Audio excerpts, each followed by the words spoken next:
Júlia, seu microfone tá desligado. Continua mutado. Não, tá tranquilo. Oi, Pedro. Ah, ele tá escrevendo aqui no chat. Falou que vai ficar com a câmera fechada hoje. Mas pode falar de novo. O que você tava dizendo antes? Júlia, seu microfone tá desligado. Você está ouvindo o Homo Acadêmicos e hoje a nossa pergunta é: uma andorinha só não faz verão, mas faz pesquisa? Vamos falar de comunidade, algo muito maior do que aquele networking.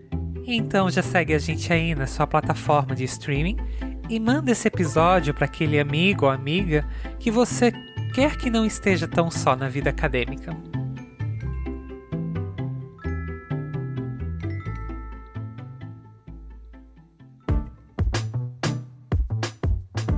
A gente não precisa investigar muito para falar sobre como um dos maiores golpes sofridos com a pandemia tem atingido diretamente a nossa noção de comunidade, né? A gente ficou mais ansioso e mais sozinho, e alguns até se acostumaram com a solidão. Eu falei com os professores que achavam que o retorno às aulas, depois da pandemia, ia ser barulhento, cheio de abraço, mas que nem foi tão assim. E que custou para a galera começar a se soltar de novo. Mas, para além dos efeitos da pandemia, tem outros traços geracionais que também podem estar afetando a forma como a gente se organiza e como que a gente vive. Tem um estudo da Consumoteca, por exemplo, que traz a informação de que na América Latina, a geração Z, apesar de ser bem mais consciente sobre a importância de cuidar da saúde mental, também tem como característica o individualismo. A mesma pesquisa vai dizer que 52% dos geração Z acredita que se basta para ser feliz e 61% dizem que não depende de ninguém para conquistar a felicidade. Então, a pergunta que fica é: como lidar com os desafios que aparecem para a gente, como a própria questão da saúde mental, a partir do individualismo? E que felicidade é essa que se faz sozinha? Inclusive, muitos coletivos e instâncias estudantis, tipo DA, DCE, têm apontado uma diminuição do engajamento. E apesar de não ser de hoje que a gente escuta falar da solidão na academia, individualismo na pesquisa, como que isso aparece na universidade e afeta o que a gente faz? E de certa forma é mesmo. Você vai ouvir agora a Fabiane Lukoff. Ela é professora no curso de Artes da Federal de Pelotas. É preciso concentração e foco, precisa de reserva de tempo, precisa de bunda na cadeira, mas eu creio que toda essa tentativa de tornar esse labor da pesquisa menos solitário é válido e necessário. E nesse sentido, me parece que o trabalho de campo, a pesquisa social, ajuda muito a repensar esses paradigmas, que é essa ideia dessa pessoa acadêmica que fica isolada no seu gabinete trabalhando. Em todo o meu trabalho, enquanto pesquisadora, eu sempre busquei trabalhar não somente com colegas, mas também ouvir e ressoar as vozes das pessoas interlocutoras da pesquisa, fossem essas vozes aquelas que ecoavam dos arquivos, fossem aquelas das pessoas presentes no campo com as quais eu interagia diretamente. Eu creio que seja importante nós construirmos também uma ideia de humildade no campo científico. Ninguém elabora conhecimentos e saberes sozinho ou sozinha. Além de todas as pessoas que nos procederam, a gente também temos todos esses saberes que estão no mundo e que gerem e que organizam a vida das sociedades, das culturas do planeta de uma forma geral. Me parece ser importante assumirmos que trabalhamos a partir de uma grande comunidade, não só científica, mas é uma comunidade muito mais ampla do que simplesmente a comunidade científica. E até mesmo para que a gente faça perguntas de pesquisa que, de fato, irão valer todo o investimento, tanto pessoal quanto governamental das nossas pesquisas. É preciso que essas perguntas elas façam sentido. É muito fácil que a gente, ao se isolar, nós nos concentremos em questões que não têm ou que acabam perdendo relevância de forma mais ampla. A gente acaba perguntando coisas que ninguém quer saber. O Eduardo Galeano escreveu um livro que eu amo, que chama O Livro dos Abraços, que são de pequenos pequenos contos, pequenas observações do cotidiano. Ele tem um que chama A Função da Arte. Eu vou ler o texto porque eu acho que tem muito a ver com isso aqui. O pastor Miguel Brum me contou que há alguns anos esteve com os índios no Chaco Paraguaio. Ele formava parte de uma missão evangelizadora. Os missionários visitaram um cacique que tinha a fama de ser muito sábio. O cacique, um gordo quieto e calado, escutou sem pestanejar a propaganda religiosa que leram para ele na língua dos índios. Quando a leitura terminou, os missionários ficaram esperando. O cacique levou um tempo, depois opinou: "Você coça, e coça bastante, e coça muito bem." E por fim sentenciou: "Mas onde você coça, não coça."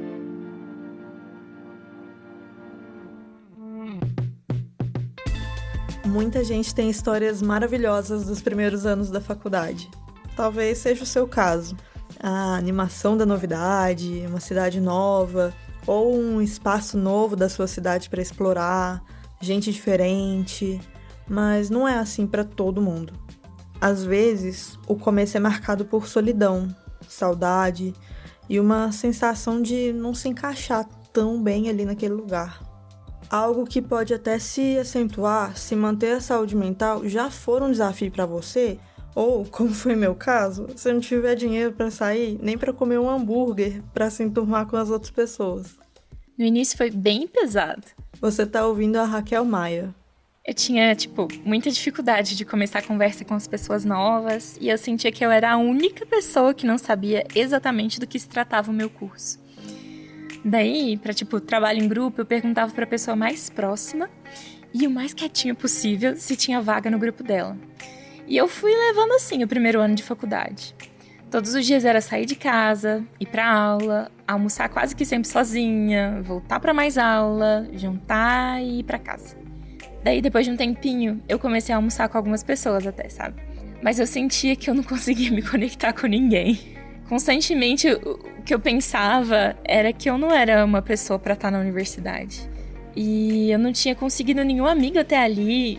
E ainda morar sozinha num lugar pequeno, longe da minha família pela primeira vez, não estava sendo bem como eu pensava. Eu fui ficando, então, cada vez mais em casa. Eu lembro que no segundo semestre, a minha turma não tinha aula às sextas-feiras à tarde. Então, eu não saía de casa de quinta-feira à noite até segunda-feira à tarde. Eu comecei a chorar bastante na volta para casa, todos os dias. Parecia que não tinha sentido nada das coisas que eu fazia. Foi ficando bem fácil encontrar desculpa para não ir numa aula ou outra e nem falar com ninguém. Eu me sentia quase que inútil, sabe? E eu só fui procurar ajuda depois de um fim de semana que a minha mãe foi me visitar. No dia que ela ia embora, ela deu um jeito e disse que ia ficar e que só ia embora depois que eu procurasse uma psicóloga. Daí eu ri muito porque eu tava incrédula de que eu, cursando psicologia, ia precisar de terapia. Ai, tão ingênua. Mas aí eu fui a primeira vez, a segunda, fui a terceira e fui indo.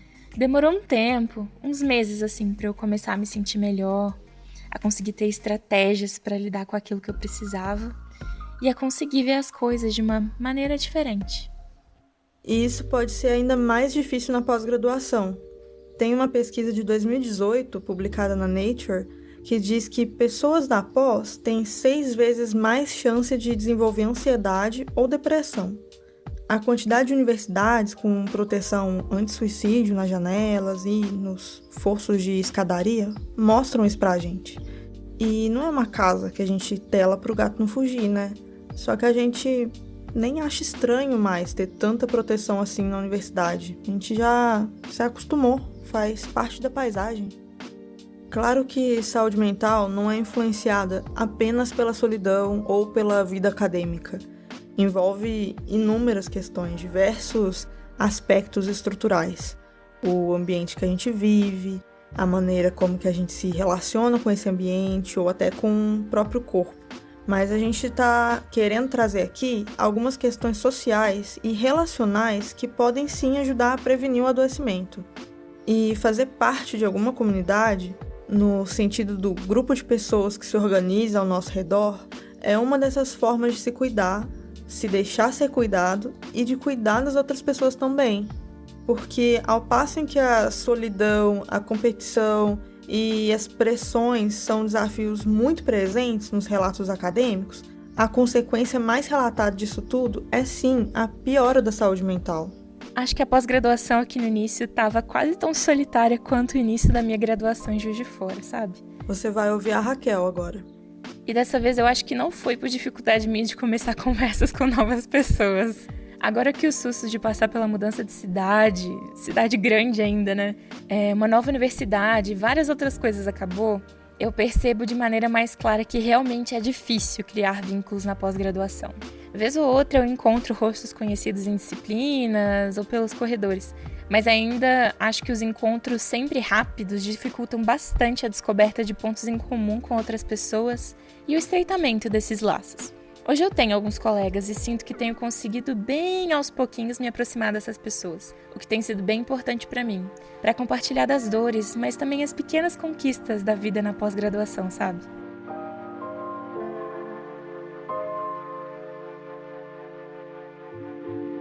Em uma pesquisa que a gente fez com uma galera de graduação, pós e professores, a gente perguntou quais virtudes das mencionadas as pessoas sentiam que precisavam desenvolver para navegar melhor na universidade.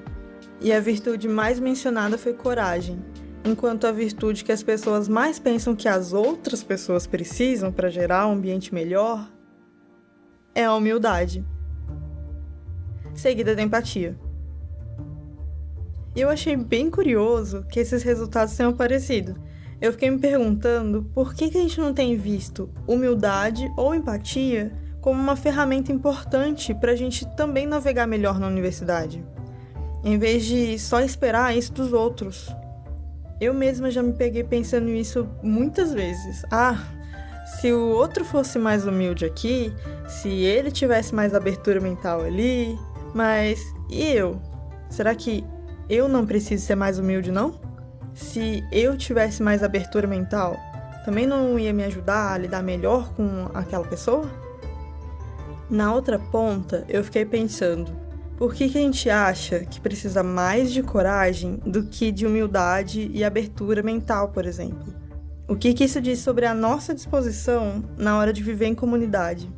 Qual que é a minha parte na construção de um espaço que, inevitavelmente, vai ser formado por pessoas tão diferentes de mim, com outras experiências, com outras necessidades e também com outras habilidades incríveis que eu não tenho.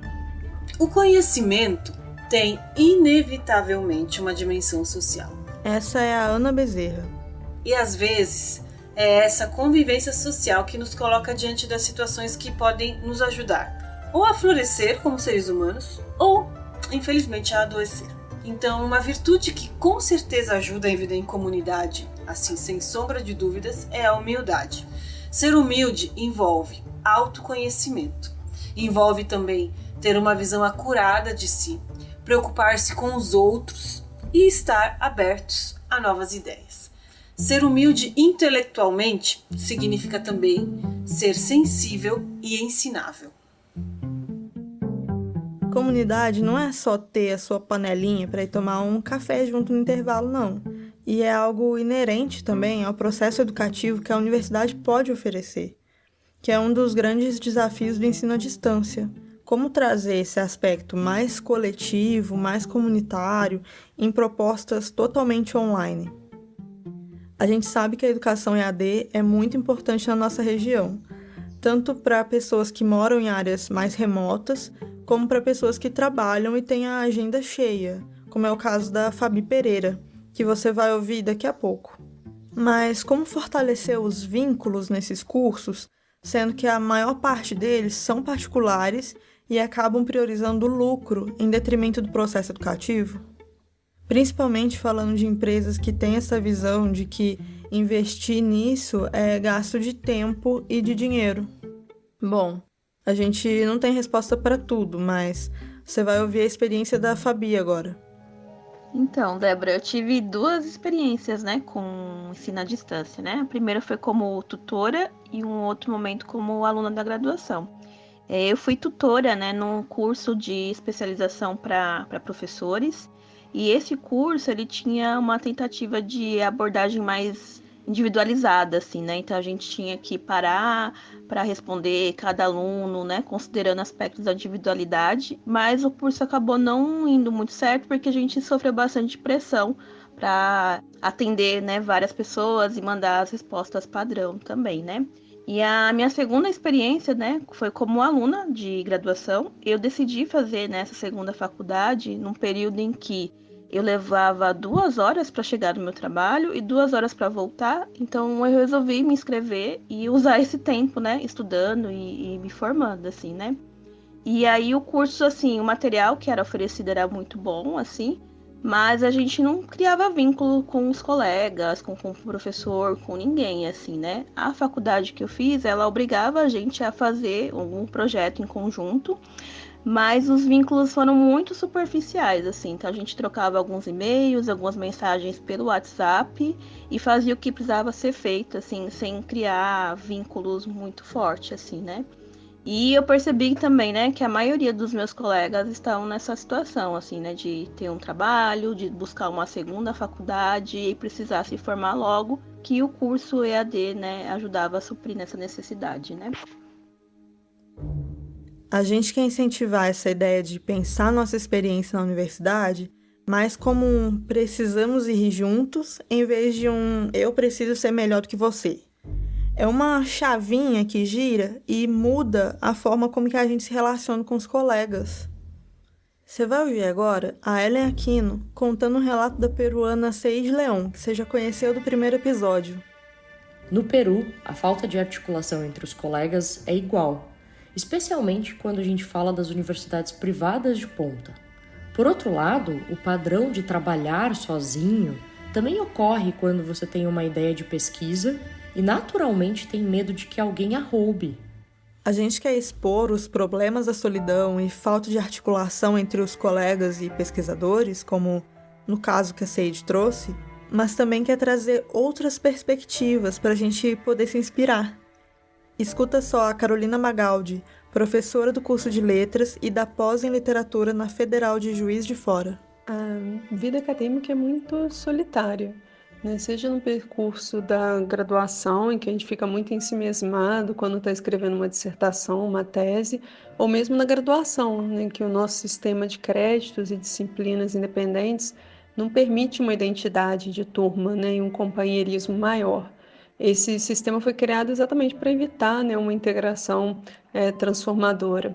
Então, eu trabalho em conjunto em diversas esferas, nos projetos de disciplina na graduação, na pós, em que os alunos traduzem contos para livros que eles mesmos escolhem. Trabalho na pós com orientações coletivas, em que eles compartilham leituras e experiências. No grupo de pesquisa, que é voltado para pesquisação, nos projetos de C e de extensão também. Os benefícios são muitos, mas eu acho que eu citaria 3. O primeiro é que cria um padrão de coleguismo e de companheirismo que auxilia tanto nos percalços da carreira acadêmica quanto na carreira de tradutor ou professor que eles podem vir a seguir depois. Além disso, cada aluno também passa a se beneficiar dos frutos da pesquisa de todos, ao invés de ficar focado somente nas listas de leituras e nas atividades que cada um está conduzindo isoladamente.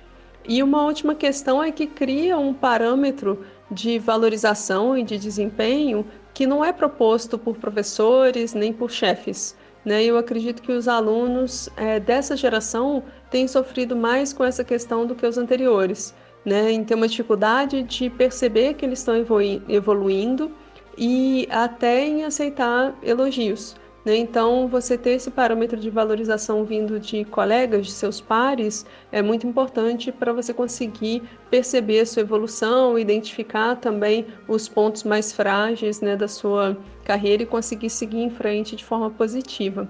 Então, acaba sendo muito produtivo para mim mesma, inclusive. Isso não é uma coisa só de curso de humanas não, hein? Na Federal de Itajubá, que é uma universidade bem centrada em tecnologia, dá para encontrar vários projetos que, inclusive, são autogestionados pelos próprios alunos, como o Saci Bajasai, que desenvolve veículos off-road, o Cheetah, que desenvolve carros de corrida tipo Fórmula, a Uirá, de aerodesign, e outros cursos assistenciais para a galera que está fazendo o Enem, como o CATES e o CAE. Eu vivi 1 ano e meio na equipe da Ex Machina e eu continuo em contato com as pessoas, né, com amizade com as pessoas até hoje. Você está ouvindo o Gustavo Fernandes, que é estudante de Engenharia da Computação na Unifei. E foi uma experiência muito legal mesmo, e foi logo no meu ano de calouro, então foi bem mais especial por conta disso. E eu acho que também é importante porque na área das exatas a galera pensa que às vezes pode ser muito frio, né? E eu achei muito legal essa ideia do projeto mesmo, de ser algo que produz tecnologia para apoio à sociedade, né? E não é a tecnologia por si. O Ex Machina, que ele está mencionando, é um projeto de tecnologia assistiva para pessoas com deficiência. E na conversa que a gente teve, ele seguiu falando de como foi bom criar laços com outros colegas que também estavam motivados por esse desejo comum de servir a sociedade por meio da tecnologia. Essas relações que a gente pode construir, elas podem até ser relacionadas com a nossa identidade, como é o caso da Luciana Petersen, que contou um pouquinho da experiência dela pra gente. O processo de se descobrir negra e se engajar na luta contra o racismo raramente é solitário. E comigo foi assim, quando eu estava na universidade, eu encontrei um coletivo que estava fazendo discussões sobre raça, mas que não passavam só pelo nível estrutural. A gente também fazia reuniões para contar sobre como isso afetava a gente pessoalmente. Isso também com coletivos feministas e coletivos LGBT que eu fui encontrando durante meu período universitário. Isso foi muito importante, tanto para me engajar politicamente, para me engajar em pautas que eu acredito, mas também para me identificar com pessoas com os mesmos valores que eu, e não só isso, mas que passam pelas mesmas coisas que eu, assim. Então, foi muito importante encontrar essa comunidade no período universitário, que eu pudesse dar nome a algumas coisas que eu achava que só eu via no mundo, mas eu vi que eu não estava sozinha. Mas a ideia não é simplesmente falar, poxa, tá sozinho? Faça amigos, uai. A gente trouxe vários exemplos a partir de coisas estruturais da universidade, como os projetos e os próprios movimentos estudantis que estão presentes.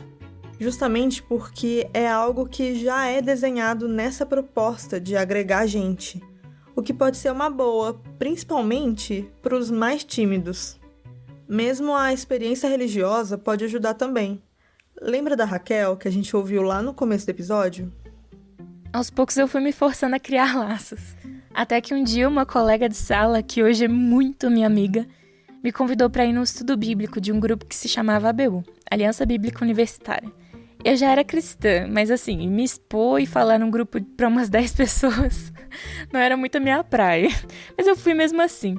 Só que eu saí de lá assim encantada com a recepção que eu tive, com a liberdade que eu senti e com a quantidade de pessoas que também tinham enfrentado problemas muito parecidos para entrar na universidade.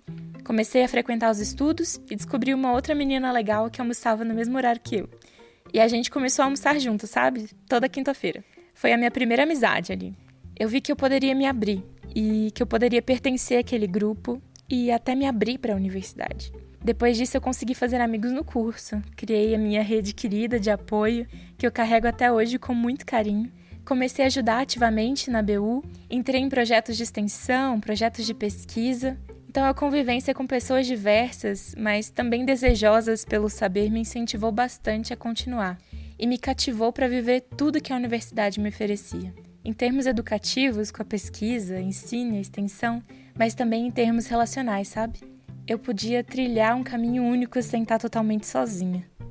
A nossa rede de apoio tem um papel crucial nos nossos processos acadêmicos e na nossa saúde mental também.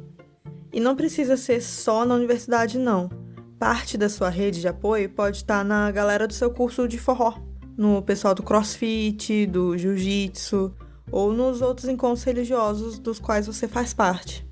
O importante é não reforçar essa narrativa de que a única forma de viver esse período de pesquisa, de mestrado, de doutorado, é ficando sozinho.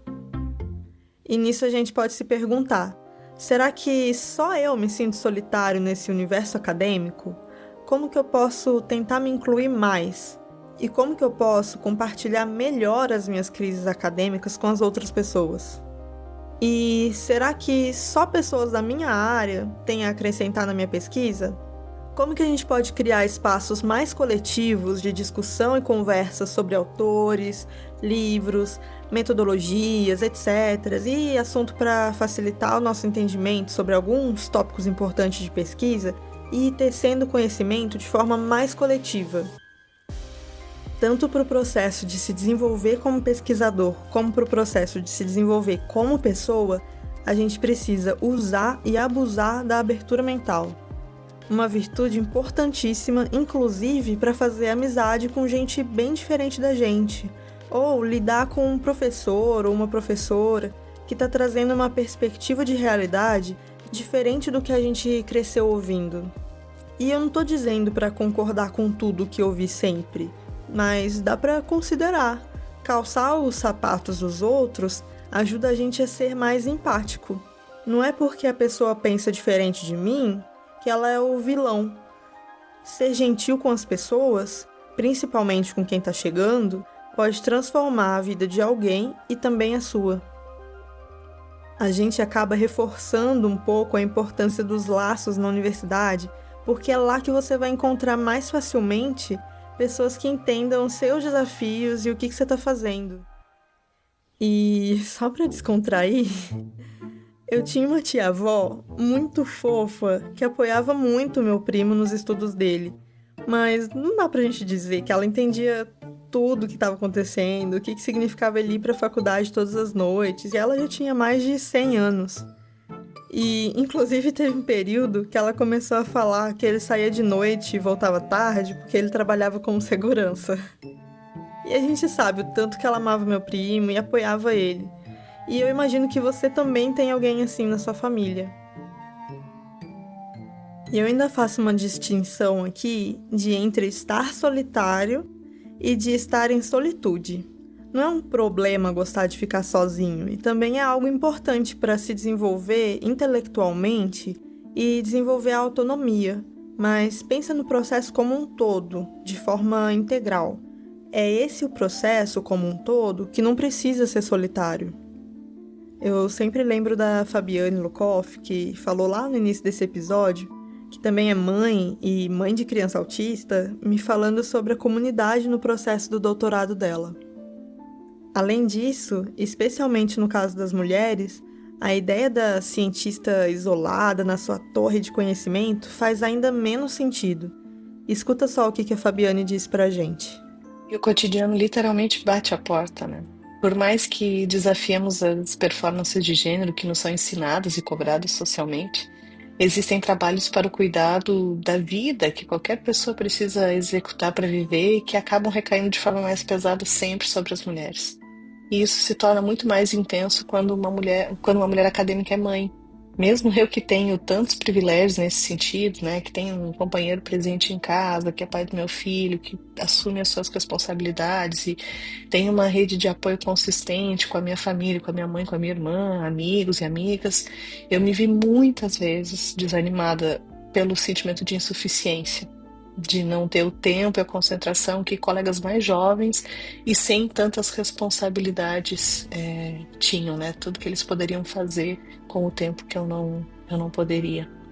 E eu puxo esse ponto no papo sobre individualismo porque conforme eu arguí na defesa da minha tese em março de 24, se é preciso uma aldeia para criar uma criança, também é preciso uma aldeia para fazer de uma mãe uma doutora. E penso que a presença de mulheres, de mães na ciência, contribui muito para demonstrar que ninguém anda sozinho ou sozinha. Nesse sentido, as epistemologias feministas, entre outras coisas, elas vão também prezar, em primeiro lugar, por essa diversidade de vozes presentes no contexto da pesquisa.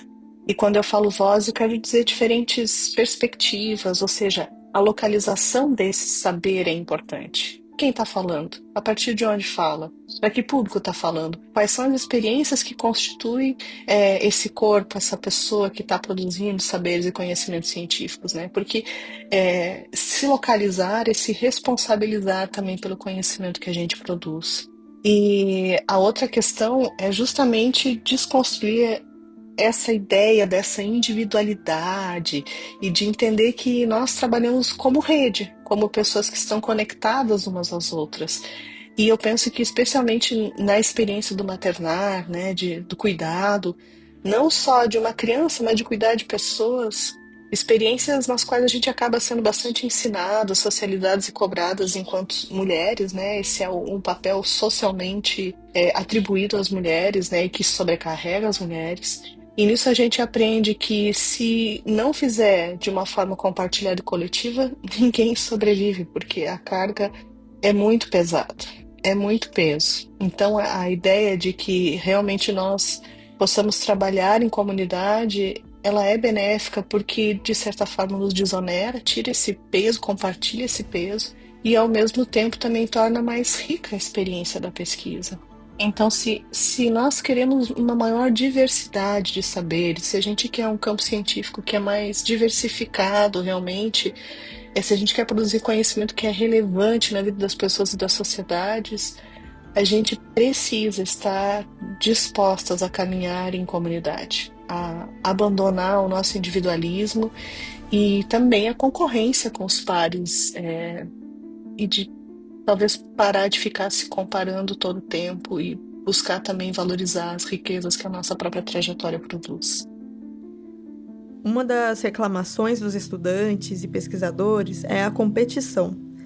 E o que acontece se a gente só fica mergulhado em contato com pessoas competitivas que trabalham numa perspectiva tóxica e que ficam nutrindo isso na nossa cabeça o tempo todo? É difícil ser diferente, né?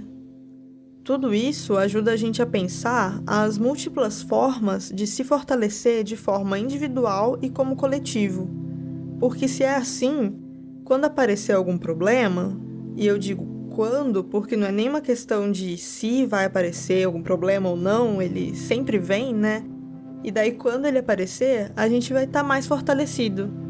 Se a gente tiver gente do nosso lado, buscando viver a universidade e a pesquisa de uma forma leve, isso leva a gente para buscar essa perspectiva também. É algo que inspira a gente. Esse próprio podcast que você está ouvindo agora, ele surgiu do desejo que você, ouvinte, pudesse criar ou encontrar um grupo de escuta para agregar outras pessoas para ouvir e conversar sobre essas questões que a gente tem levantado, partilhando as dores e também as alegrias e soluções que você tem visto por aí, para estar junto, aproximar a gente. E lembrar que tem outra forma de viver a universidade e a pesquisa de um jeito bem menos solitário.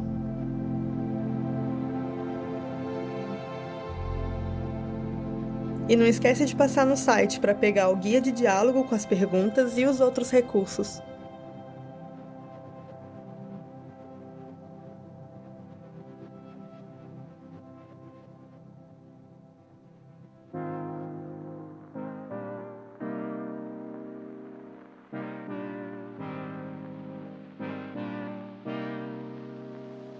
Você ouviu Homo Acadêmicos.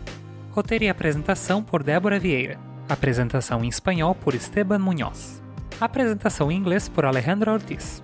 Apoio no roteiro Robson Cruz, Ana Bezerra Felício e Raquel Maia. Apoio com os recursos Ana Bezerra Felício, Débora Vieira, Elisa Feres, Josué Almedo e Raquel Maia. Tratamento de roteiro por Frederico Lopes. Apoio em comunicação Elisa Feres e Lorena Brondani. Edição e distribuição por Laura Beber. Design gráfico e web por Amanda Lopes. Tradução para o inglês por Tomás Friseiro. Tradução para o espanhol por Débora Vieira. O podcast Homo Acadêmicos é um projeto financiado pela Fundação John Templeton e não necessariamente reflete a opinião da Fundação. Acesse o site www.homoacademicos.org para saber mais sobre nós e encontrar nossos recursos.